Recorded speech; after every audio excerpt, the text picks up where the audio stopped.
Once upon a time, in a cozy kitchen corner, there sat a fruit basket filled with a variety of colourful fruits.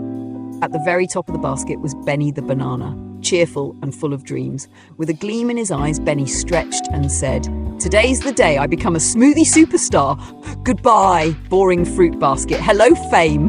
And with that, Benny hopped out of the basket, ready for his big adventure. As Benny rolled across the counter, he suddenly bumped into Sally the strawberry. She crossed her arms and gave him a sassy look. "Whoa there, Benny," Sally said. "You can't just roll out of here without practicing your smoothie dance moves." Benny grinned. "Smoothie dance moves? I've got this," he said confidently. But when he tried to show off his moves, Benny tripped over his peel and landed with a loud splat. Sally couldn't help but burst into laughter. "Smooth move, Benny," she teased.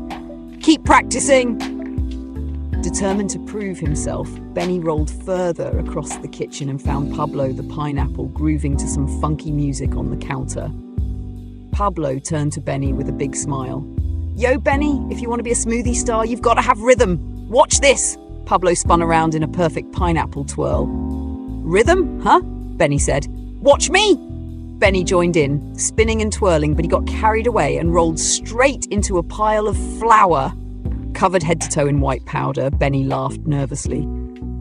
"Oops, was that too much rhythm?" he said, earning a chuckle from Pablo. As Benny tried to clean himself up, a mischievous bunch of grapes appeared, giggling to themselves. "Hey, Benny, want to play a game of hide and seek?" they asked, bouncing around. "Sure," Benny replied eagerly. He tried to hide behind a stack of bowls, but his bright yellow peel stuck out like a sore thumb. The grapes couldn't stop laughing. "Found you! Benny, you're as subtle as a banana split," they teased.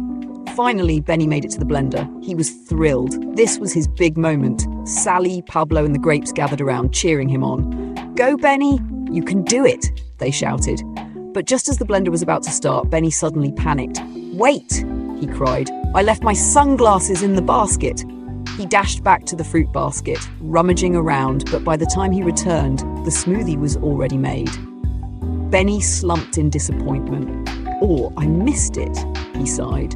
But Sally, Pablo, and the grapes had a surprise for Benny. They handed him a tiny umbrella and a glass filled with the delicious smoothie.